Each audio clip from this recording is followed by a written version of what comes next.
Hey, my name is Brian Harper. I work as an urban church planting strategist in Seattle. One of our challenges in Seattle when we start going out on the streets and serving people is, how do we talk about our faith? What will it take for me to communicate to another person how Jesus changed my life?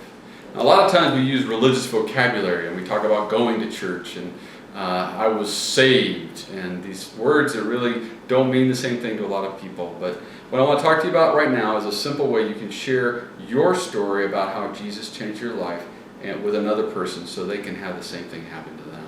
Now, you're in a conversation, so hopefully you're listening and you're learning from them. And they talk maybe about the church, or they haven't gone to church in a long time. That's sometimes a good introduction to talk about a relationship with Christ. It's not really about where you go, but the person that's changed your life. So if I'm talking to a guy, say Bill, and Bill says, man, I haven't gone to church a lot, or I don't like to go to church.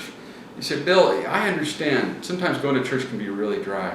Can I talk with you and share with you what changed my life and how Jesus changed my life? If he says yes, you can then go into your story.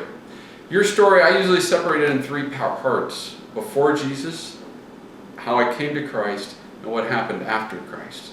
So before Jesus, in my story, if Bill was there, I'd say, Bill, I used to know a lot about God. I used to be around Christian people, but it didn't fill my life. I knew a lot about Him. I didn't have any peace in my life. I knew what I was supposed to be, but it didn't touch me at all. One night, though, how I came to Christ, I came in this kind of shocking moment where I was like, I don't want to just go through the motions. I want to have something in my life that brings peace and substance in my life. That night, I knelt beside my bed and I said, Jesus, I want to put my faith in you. I know you died for my sins. I'm a sinner and I need to be saved. And I know you died for my sins.